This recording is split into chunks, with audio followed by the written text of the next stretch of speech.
it again. So just, I guess, go whenever you're feeling comfortable there, champ. All right, I'm trying to think of how to.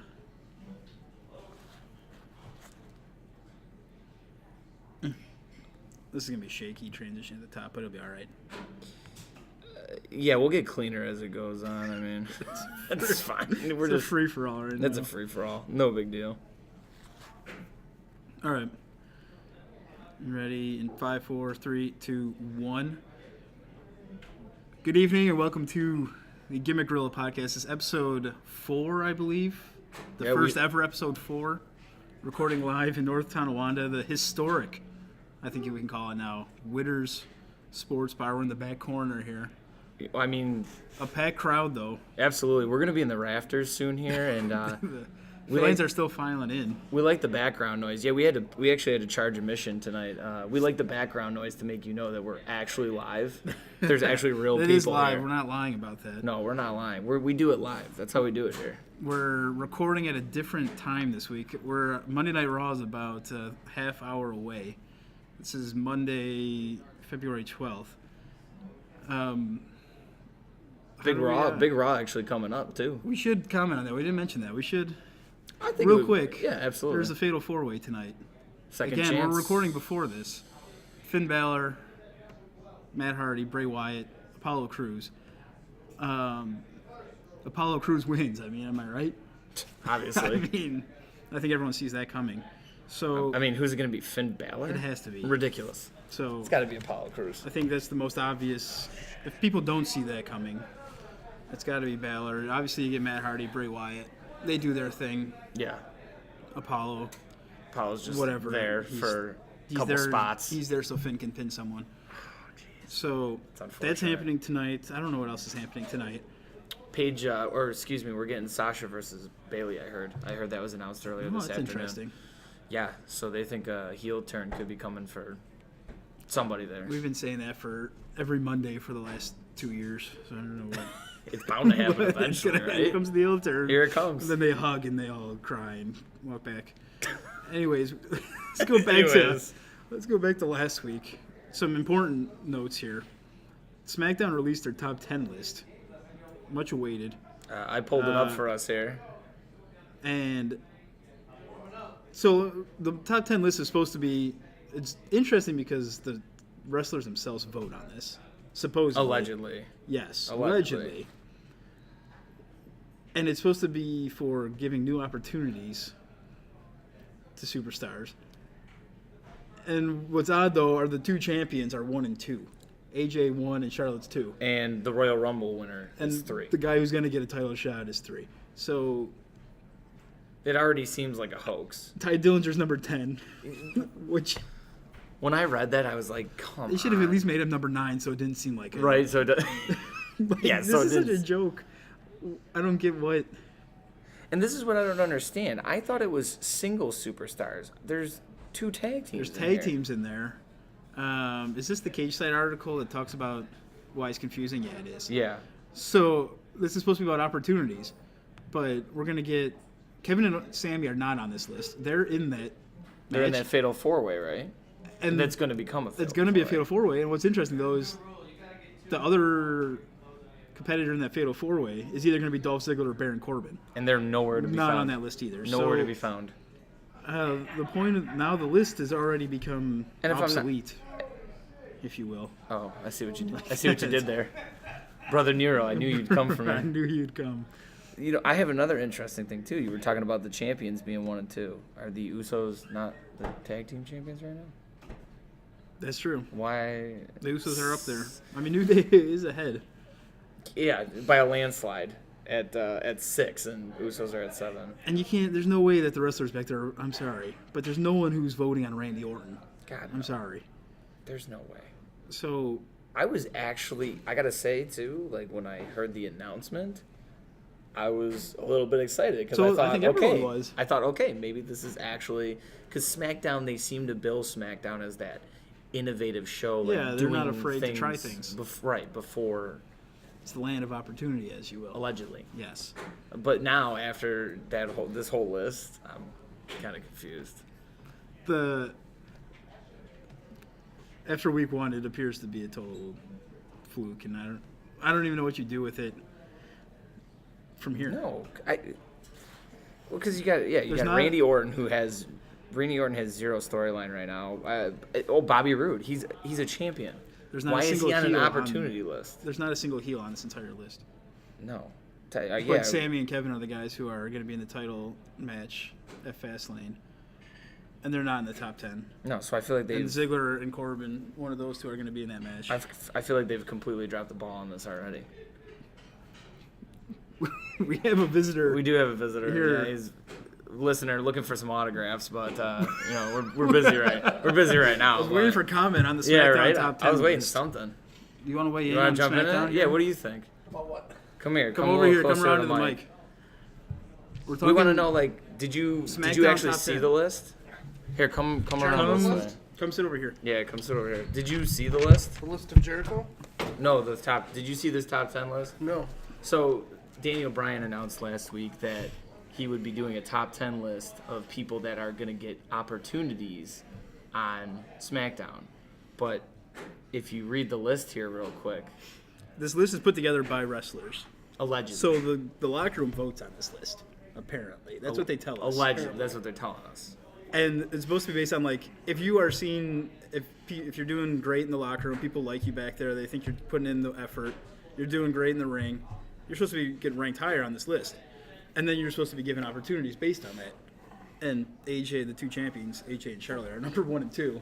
What more opportunity do they need? And then Bobby, the other two champions, Bobby and Usos, are in there. And then, come on. And then Ty Dillinger at 10. That couldn't be more gimmicky. Right. It just, I'm very confused by it. Like, like he said, too, on Tuesday, Ziggler or Corbin are going to be added to that fatal four-way match, and they're nowhere to be found. Sammy and Kevin, who are getting a title shot, nowhere to be found. I mean, according to this, it should be Bobby and Randy in the match tomorrow. Yeah, to see who goes into that. I mean, really, Kevin and Sammy shouldn't be in it at all, according to this. I get that this is new and you have to complete. So we are it's technically we're being a little unfair right now because you can't just insert this while they have. I mean, Sure. Kevin and Sammy, this storyline's been building for months now. Yeah, no, absolutely. So it's kind of unfair to. But the Corbin Ziggler thing, I think, is a legitimate gripe that those two are going to wrestle. To see who gets put in that match, even though they're not. For that, you know what? I almost feel like they should have waited a week, in terms of let Corbin and Ziggler get their match out of the way, and then maybe construct this list. Or you just wait till after WrestleMania when they start over, anyways. That's true too. Like, why not? Why do it now? WrestleMania is like your season finale, and you start over afterward. Yeah, it's funny you say that because WrestleMania happens, and then the weeks after WrestleMania, it's like they want you to forget about the last 6 months. Everyone's friends again, and nothing ever happened. Yeah, right. Nothing. Well, speaking of that, this guy was a product of that. Last time they did the shake-up and the whole new thing was Jason Jordan. You know, he was the type of guy that he was. What was he, sent to Raw or in the mix-up or whatever? I don't even know what he was. How he ended up on Raw. Yeah, somehow he just miraculously showed up on Raw, I think, and now it's come out he actually was building heel momentum with the whole storyline with I was starting to enjoy him, actually. I hated him more than anything. Sure, absolutely. I don't like him, but I enjoy him as a heel. He was doing his job. Oh, absolutely. He got actual heat. Oh my God, the boos were legit. Oh yeah, very different than showered in boos. Like the Jinder boos were like, Jinder, go away, no one likes you. Right. The Jason Jordan boos were like actual heat. Yeah, like They're you're good. annoying. Yeah. You're annoying. You're doing your job correctly. Because Jordan is a hell of a wrestler. That's almost some heat. That's like some Miz heat. I feel like, that type of stuff. And like you just mentioned, I would indefinitely. I think with that neck injury, I think it's like the same injury they said like Kurt and other people have had. Wow, they're really playing that storyline, him being his son, huh? It's right in the genes. They're really playing. It's in the genes. I mean, he could be out for a year, which... Is that what you read? Yeah, it could be a year. Because the last I read is obviously it was way more serious than they thought it was going to be, and that he was going to be out for a while. But they're saying it could take up a whole 12 months, huh? Yeah. I mean, I think it's anywhere between 6 months and really a year. So, a terrible timing because you seemed like they were going to have.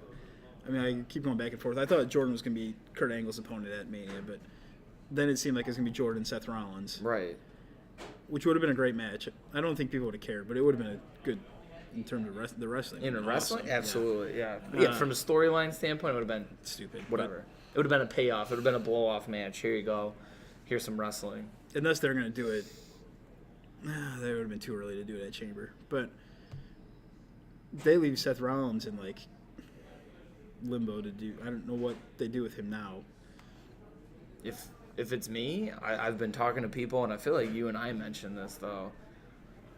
I think at some point, I don't know if he just ends up there or there is another superstar shakeup. I think he's got to go to SmackDown. Eventually. Yeah, that was the long way of me trying to say he needs to go to SmackDown. Yeah, I think it's a shakeup after Mania. Interestingly enough, this is going to end up in a whole other direction here. But did you see how he's being booked at these house shows now? It's him and Seth Rollins and Finn Balor are tag teaming for the upcoming house shows. Which is totally bizarre because you just put Finn with the Good Brothers. The club. And you're doing this Balor Club thing. And now Seth Rollins is tagging with Finn. It'll be interesting to see what they do tonight. Finn's in that Fatal 4-Way. Right. I thought... if they're going to do this storyline, or are they just doing this for house shows, for fun? I mean, I thought Finn was headed... Yeah, because I thought Finn was headed towards Miz. That's a dream. I don't know if that's happening. See, you don't think that maybe they cross paths at Elimination Chamber and then possibly sets up... Because we know Roman Reigns is winning the Chamber. That would make sense. Finn and the Miz in the Chamber. Save that for the Chamber prediction show. All right. Just don't know this. But skip over whatever the timestamp is. Skip over this. That is a good note, though. Miz and Finn in the Chamber. Do something. Would set that up, and it would make sense because you'd have the 3-on-3, you'd have Miz Taraj and the club. Right. But you could also, if you want something bigger, because right now New Day has nothing to do. You could have the club versus New Day at Mania. I did think about that too, like another inter-promotional kind of like they did with the Shield or whatever. And that'd be so fun. The New Day cutting promos on. Oh my God. Gallows and Anderson, and then giving it right back to him. Well, remember when they did the whole the jar thing where they had Big E's quote unquote eggs in that, and they had the lab coats? That would be amazing if they did that again. So they could.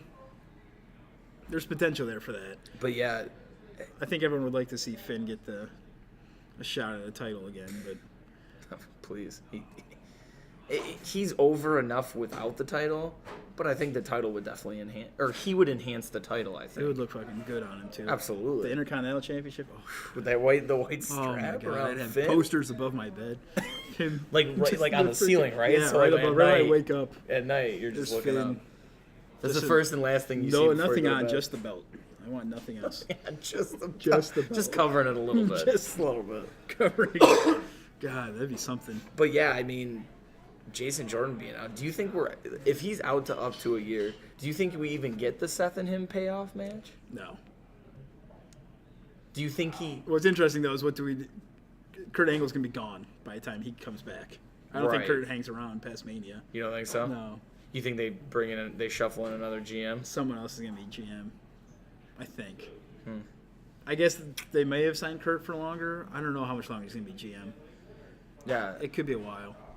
So that's interesting. If he's gone, what do they do when he comes back? I mean, do they bring him on to SmackDown and he interferes with a Seth match? Yeah, I don't know. It's one thing to think of. You can't go back to SmackDown because you just got to put him with Chad Gable. That's true. Keep them away. Yeah, keep them away from each other. Yeah, we got the heat today. They really the crowd's filing in back. Crowd's filing in. We got some heat on too, which is fantastic. The Heat, they really treat us well here. They treat us like kings when we come and record. Our own heater. Yeah. But speaking of, Jordan was kind of getting a push, and he was kind of getting the heel stuff, and him and Rollins were getting a push, and they were doing pretty well. Our guy. Mega push right now. Friend of the show. He is a friend of the show, confirmed. Formerly known as Elias Sampson. Now just Elias, the Drifter. Give it to me. What happened in the last couple weeks here? Just like an RKO. Like, absolutely. First off, Raw 25, which was one of the highest rated Raws in years. He ended a promo on top of Cena, which that never happens. Blasting Cena with a guitar. You think It wasn't Cena's music.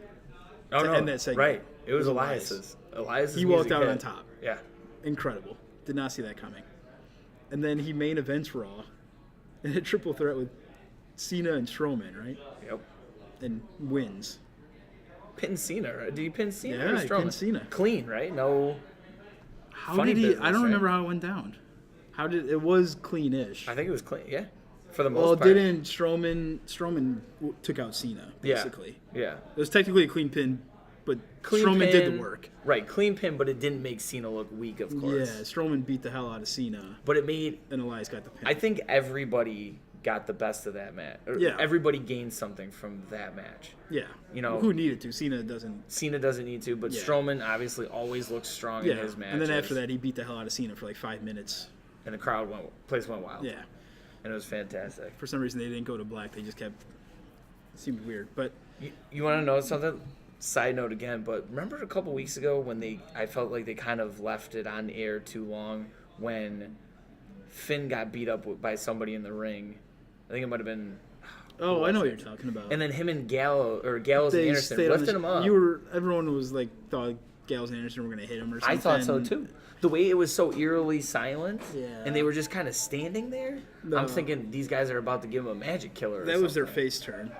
Okay, that's what that was. It was poorly done, but that's what it was. Yeah, like a silent face turn. It was them showing that they were there to support him, right. And they're not the bad guys anymore. They're here for Finn. So right. I think that's what that was supposed to be. But Elias, and he's going to be. So he wins that match. He's going to be the last chamber. He's the last person to come out. Last. I mean, I feel like they really like him. They love him. Vince, do you think he's a huge Vince guy? Do you think he's a hand-picked Cena guy though too? You think Cena's Did you see what Cena said about it?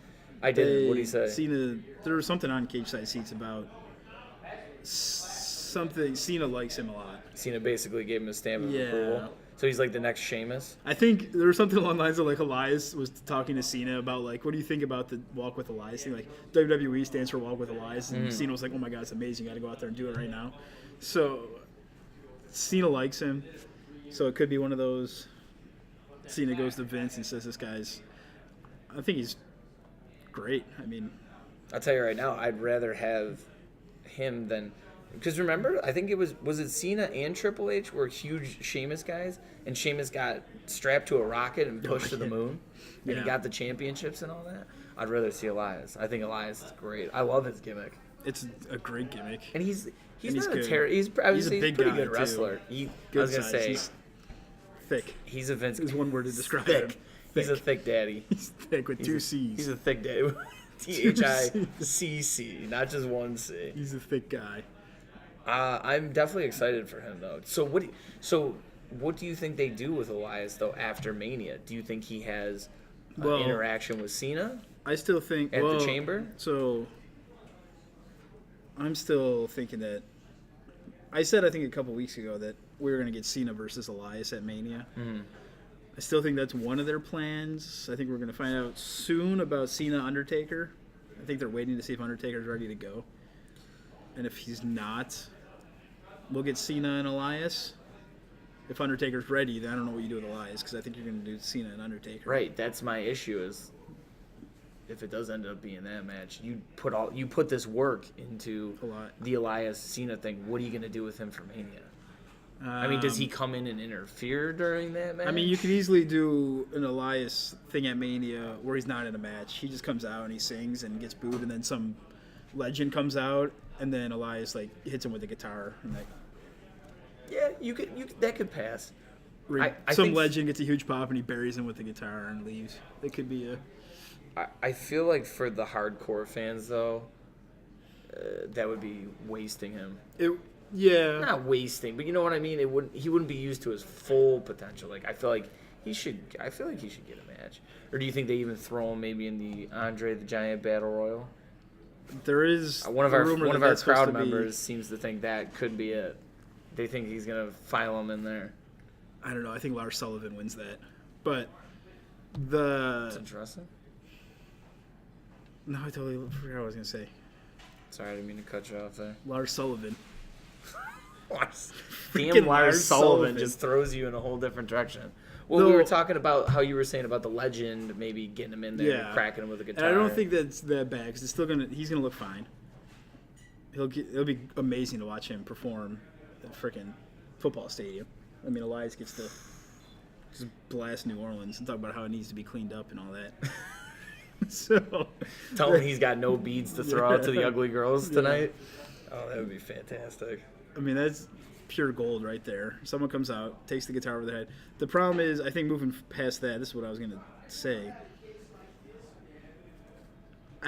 He needs some sort of... You could do Cena after that. I don't know how long Cena stays around after Mania again. I don't...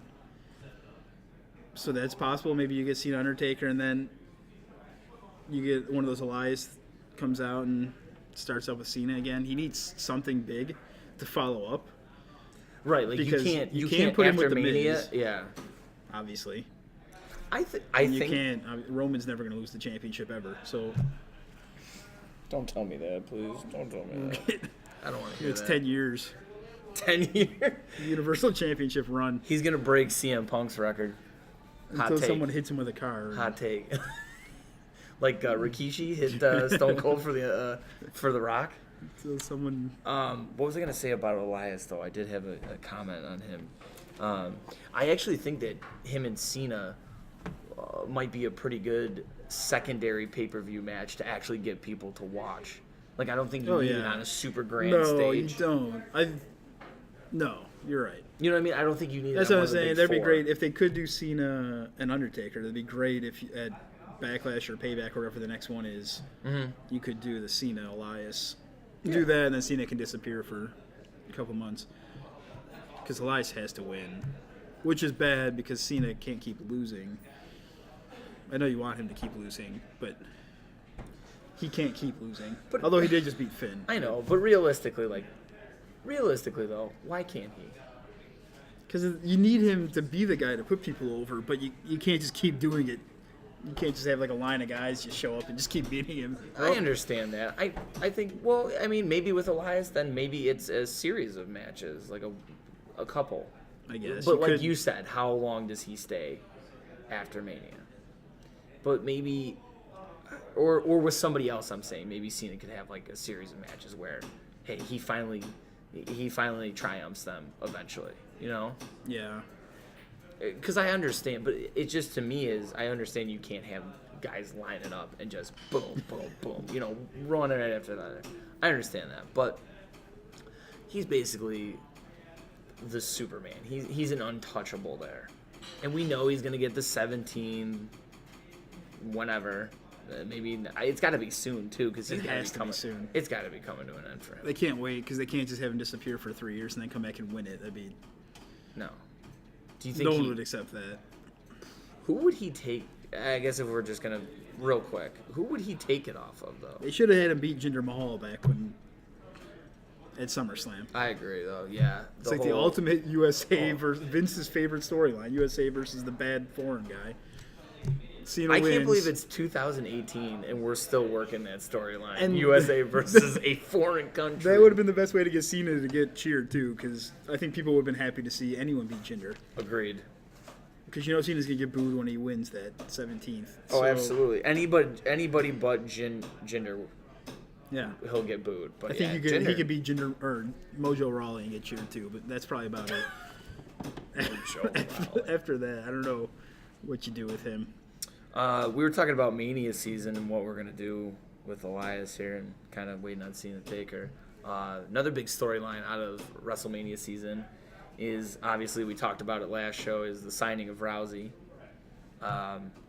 So give me a little background on what you were kind of talking about with me earlier about their idea of what they kind of want to do with Rousey from the jump. So, I mean, starting from Rumble, the rumors were... I mean, right after the Rumble, I was like, all right, this is obvious. We're going to get Rousey versus... I don't know. Charlotte's probably the match everyone wants to see, but it doesn't... Yeah. It seemed like we were going to get Asuka versus Alexa Bliss, which now it seems like it's going to be Alexa versus Nia. Asuka versus Charlotte. Interesting, really? Yeah. Asuka's going to go to SmackDown. Talk about Rousey. I want to get back to that, though. I'm interested why you or where you saw that or why you think that. So I thought Rousey was going to be wrestle for a championship. Sure. But then it was like right away, Dave Meltzer, friend of the show, says that it was going to be they're setting up Triple H and Stephanie versus Rousey and either The Rock or Strowman, right? Strowman. And Rousey versus Steph and Triple H. Yeah, so it'd be Rousey teaming with Strowman or The Rock against Steph and Triple H, which is like fine. I'm okay with that.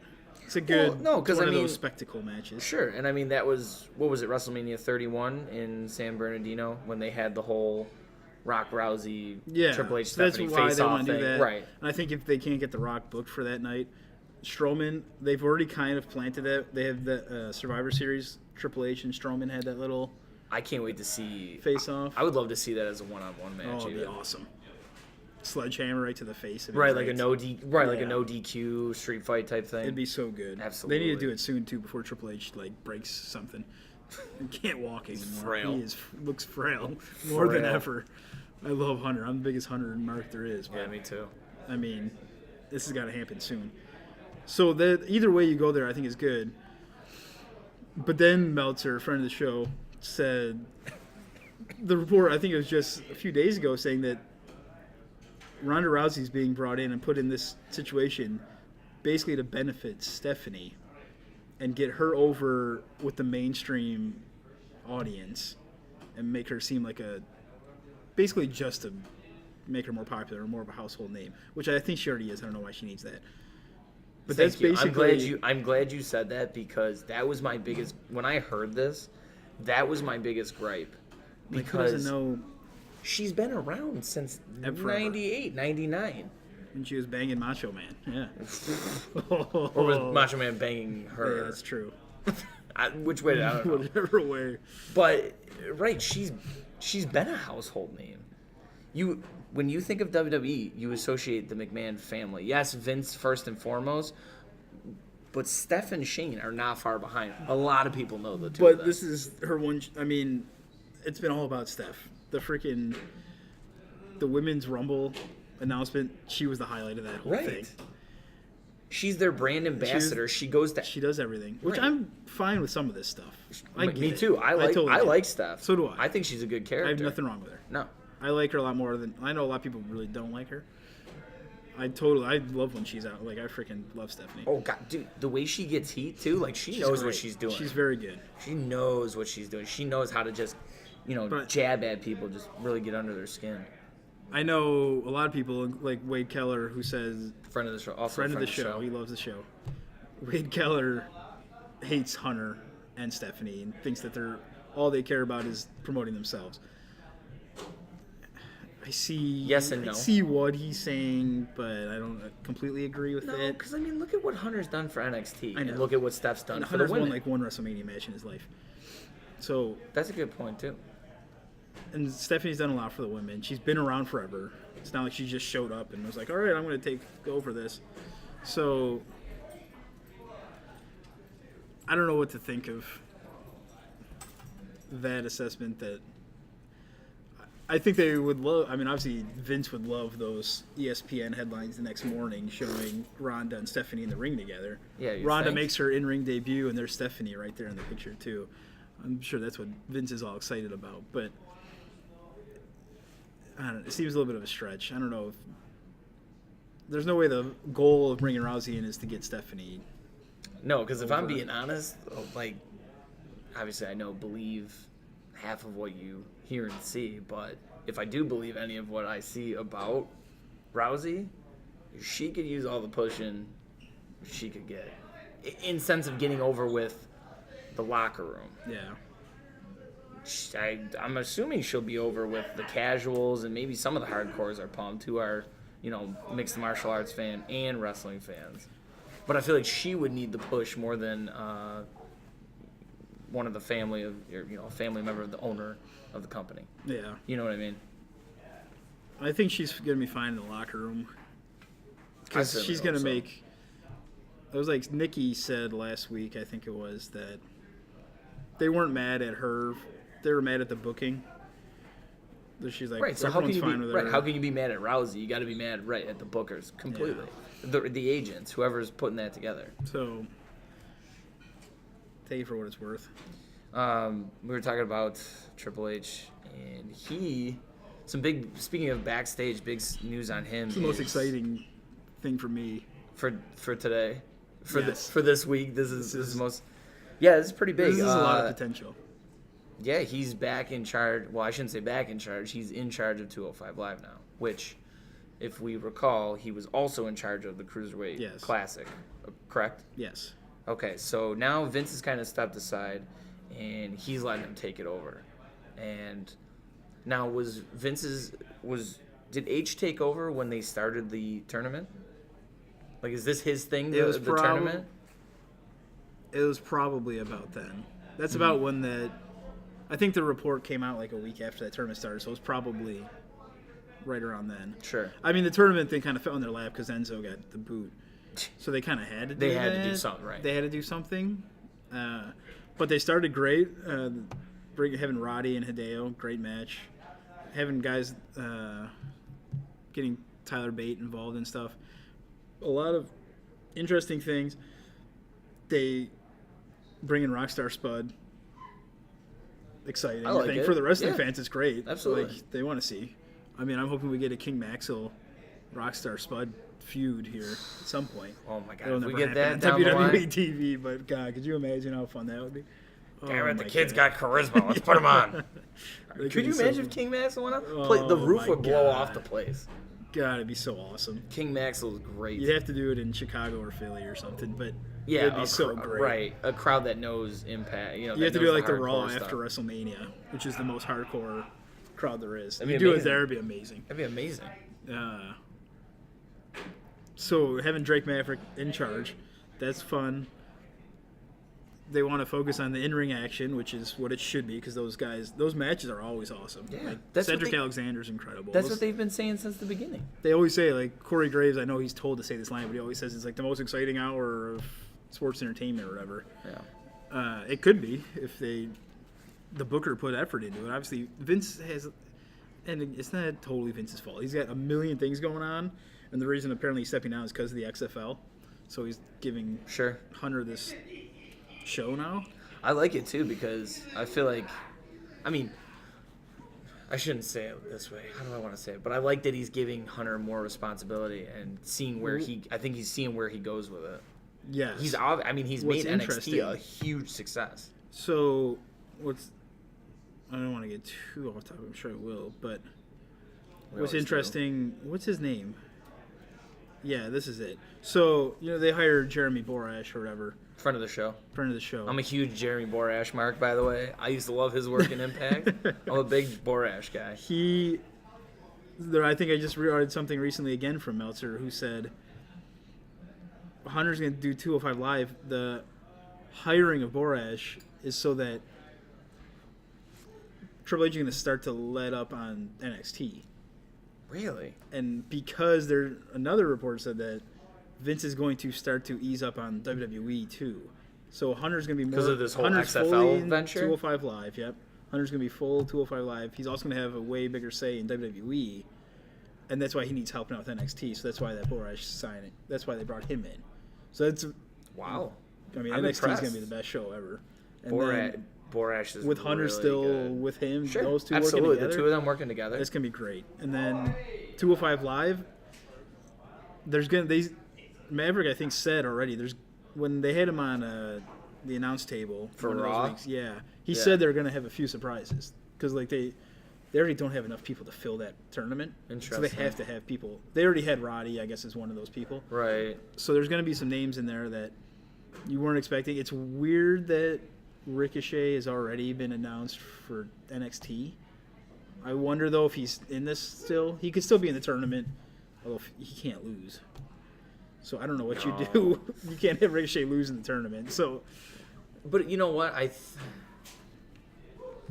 think right now, I don't want to say on par, but I feel like the guys who watch 205 might be more of the hardcores.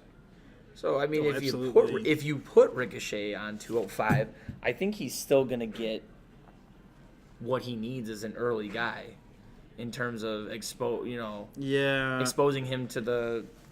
I don't know who he loses to. The only guy you could have him lose to is Neville, and I don't think Neville's coming back just yet. So. Yeah, I wonder who we're gonna get as Rey Mysterio. Yeah. I think that Mysterio has said he wants to come back. Yeah. Who else?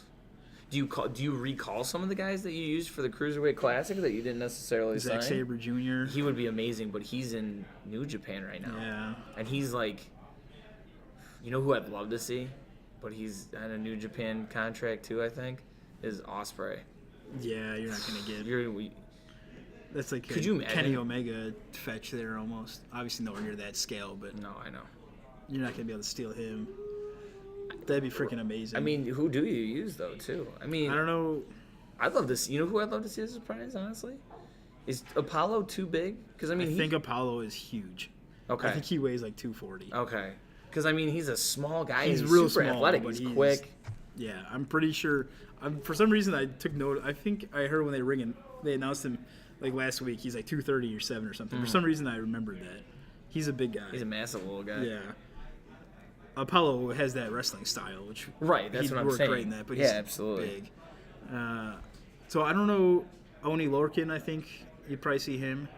Okay. From NXT. Yeah. That's possible. What about Andrews? Maybe Mark. Oh, Andrews? he is. He's next week. Oh, he is. Okay. It's him I didn't see. I forgot about that. It's a good thing you said that. Andrews is in a match next week, so that's another one of the. Another one of, I guess, the surprises, if you will. I think it's him and Tozawa. I think. Okay. And by this next week, you mean this week, like Wednesday, Tuesday or Wednesday, whenever it airs? Tuesday. Yeah, Tuesday it is. I don't even know when this is. Who knows? I barely watch it. It is Tuesday. I heard the Itami and Strong match was pretty good, though. Yeah, it was good. Interesting that they had Roddy win, I think. Because they were they were building Itami for weeks as a 205 Live guy, and then all of a sudden NXT's Roddy Strong, he comes in, wins the match. So what does that mean for Roddy? Well, Is he done in NXT? Yeah, I think he's done in NXT. But there's nothing left for him to do there. He's another one. They're just gonna put him in 205. Well, that's why I think Triple H doesn't want people to think like that, and that's why if they get Mysterio, he has to be in 205 Live. Right. Because that's gonna draw a whole new audience. Yeah. Oh, absolutely. There's gonna be so many people who watch for that if Mysterio came. Cena's doing something right now. I hear Cena in the background. But are you okay that you're missing it? We can fire through the last two so you can go see John we gotta Cena. speed through this. Undertaker's probably gonna come out. We're gonna miss it. You were talking about Mysterio though. Just a couple quick things I think last that we want to talk about because I know I watch a little bit more than you do. Not to just cut you down right there. Oh, it's true. But New Japan. Pretty big announcement this week. They're obviously, for the second year in a row, they are coming back to Los Angeles with a event. This past July was the G1 they did in Long Beach. And now I forgot what month it is, but Strong Style Evolved, I believe it's being called. It's going to be in the California area, Los Angeles, wherever. And one of the matches that they've already announced for it is Mysterio and Liger, which is huge.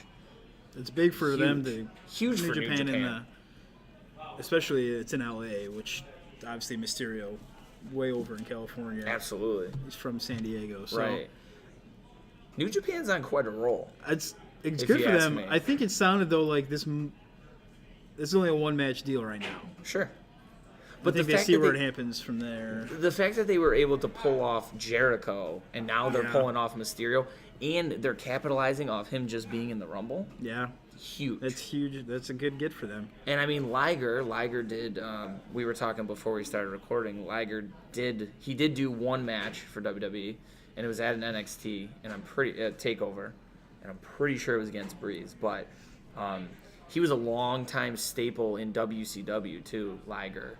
So he's well known around the U.S. too, legend. So two guys going up like that at an event like that, I think the thing's sold out already. It's got to be. Yeah. I think is that's that the only match announced for it? As far as I know, I don't think anything else has kind of has come to fruition yet or been put together. But another big section of New Japan, and speaking of matches getting announced, this one already got announced for the weekend of WrestleMania. I needed to talk about that. Yes. Because This match got announced for the weekend of WrestleMania. So, go on. What were you going to say? I just need to express my anger. Because, so they announced Cody versus Kenny Omega, right? The two quote-unquote leaders of the Bullet Club going head-to-head. So, you're gonna break down what all this means, but I just need to say, the match, I am 99% sure that is a Saturday night. Super Card of Honor, is that what it is? It's Super Card of Honor, yeah. And it's a Saturday night. It is the same night as NXT TakeOver. Now, are you sure it's Saturday? I am almost, like I said, I am 99%. Right. It could be Friday. Because I only say that because I know a lot of Ring of Honor, if not all of the they're always pay-per-views, Friday. are on Fridays. I know, I watched Final Battle as a Friday. Right. And why would you compete with NXT? So maybe it's Friday, but for some reason I think it in my head. We pull it up on there. Do Super Card of Honor real quick, because it just doesn't. It does not make sense that you compete with the same exact crowd that would watch that show, because the TakeOver crowd is the same crowd that's going to watch Super Card of Absolutely. Honor. And they're going to be in town. They're going to want to see that match. Like, I want to see that. It's not the first time that NXT's tried to go. Well, it's not the first time that Ring of Honor going Saturday, April 7th. No kidding. And it's, well, remember they did that in San Antonio too, right before. But they at least did it. Oh, it was the same night. You're right. They did Remember? But that was different. That was WWE going after them. Right. Because they already had it, and the WWE was like, "Screw you guys. We're gonna." That's when they did, because they were a Friday. Yep. And then WWE added that freaking Shawn Michaels, Cole, and Galloway. Match on Friday. They're like, "Screw you, Ring of Honor." So that's a Saturday. Like, you're making people choose, and I'm sorry, but most people probably aren't going to go. They'll be fine because there's so many. There's 80,000 people there for. Friend of the show's here. Was that Bazan? That's Bazin. Can't use his real name, not real name likeness. That's true. He's trademarked. Bazin. Bazin, friend of the show. So it's just dumb. Because I would have loved to go see that, and I can't because I already have tickets for TakeOver New Orleans. Right. So I think, like you said, I think they're going to be fine because I feel like they'll be fine. They have their crowd. TakeOver's going to sell out too, and I think the people that are mad that they can't get tickets to TakeOver now, they're probably going to get that overflow on top. There'll be enough people who want to go to that. Absolutely. Yeah. There's just those fans who hate WWE who'll be at that show anyway. So good. I mean, yeah, I don't necessarily know if I understand. I mean, I don't know if it came to an issue where they really just couldn't get the building on a Friday night if somebody is there. But trying to go head to head on Saturday, I don't know where their thought process was with that. It's silly. But explain what happened with. Okay, so I mean, Kenny. For those out there who are actually going to listen, there's the Being the Elite YouTube series, and huge fan of that. I know you watch every episode. I love it too because every episode actually means something. Like, you have to watch it because it ends up incorporating into the real storylines. Watching Final Battle, there was a few moments with like Flip in there. Yeah, I was like, oh my god, I know what this means now because I watched the show. So right, it's unbelievable how they do that. So obviously, just the progression of the Being the Elite episodes, you can obviously see the tension that their storyline building with Cody and Kenny both being the, like I said, quote-unquote leaders of the Bullet Club. I mean, they did it with Cole, too. They did it with Cole and Kenny. Never got a payoff match, but Cole and Kenny always had some tension as the leaders, and then obviously they did the whole thing with Skrull kicked Cole out of the club. Yeah.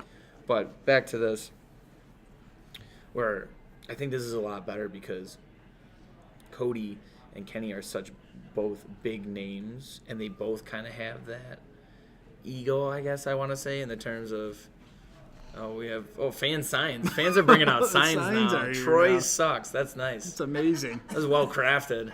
I'll sign it later for you. Yeah, no problem. But they both have such large egos that it's gonna make for a real good. It's gonna make for a good storyline in the ring. They're gonna tell a good story. Cody will be bad again in the ring. But now, can I ruin something for you? Do you care? I'm still gonna watch anyways. You can. But do you care if I? All right. So I mean, obviously, I don't know if you saw the whole thing with Kenny reuniting with Ibushi. Yeah. Him and Ibushi were in a tag team called the Golden Lovers in Japan. You know, they were huge. So they reunited. Now, if you watch the Elite, there's actually a part in the end of one of the episodes that you didn't watch. I forgot which one it was, but there's a part in the end where the Jacksons, the Young Bucks, open the door and they let Kenny and Ibushi into their room. Oh, boy. So very, very weird. And then you can almost kind of see the separation too, where it's like Hangman seems to be Cody's guy, and like the Young Bucks are kind of in the middle of it. So long story short, like, so that's the story behind the Bullet Club is fine stuff. Right. Right. Exactly. Is Cody's like, we're fine. What are you talking about? You know, and then storms off. But I think interesting actually.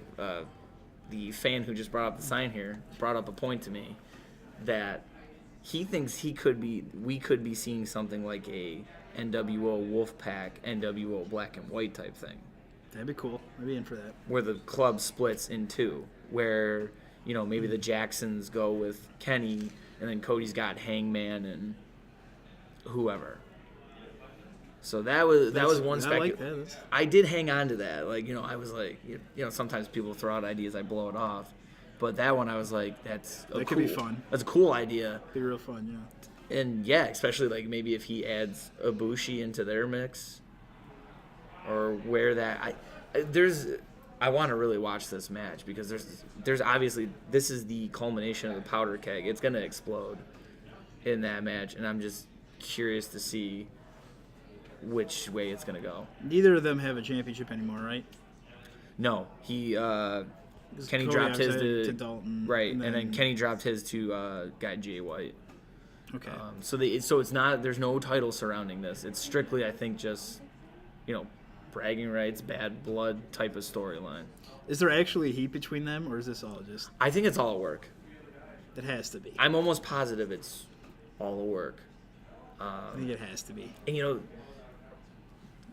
that's got to get people's minds racing too. That, like, you know, maybe if we don't get the separation of the Bullet Club, who's going to be the one to leave Bullet Club, and then what happens to them afterwards?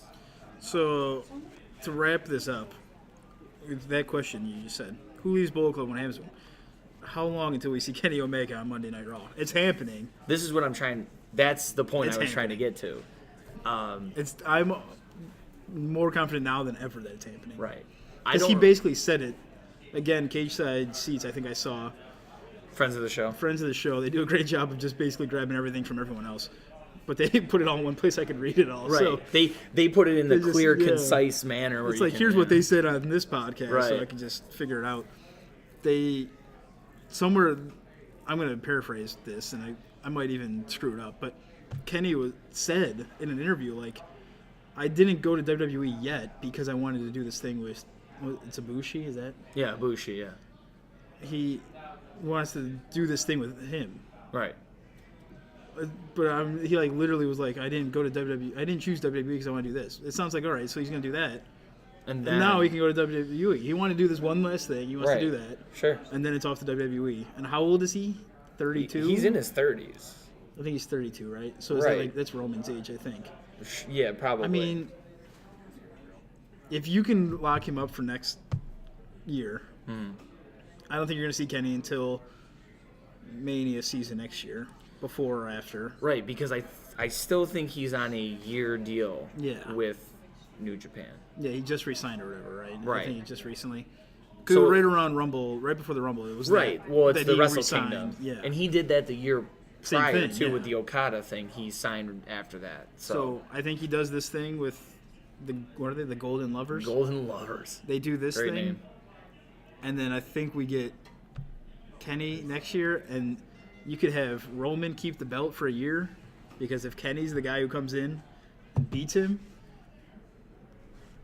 oh my God, every fan is like crying in joy. Everybody's pants off. Oh my God, clean off. If that's our payoff, quickly. I will gladly watch Roman carry this belt like an idiot over his arm for.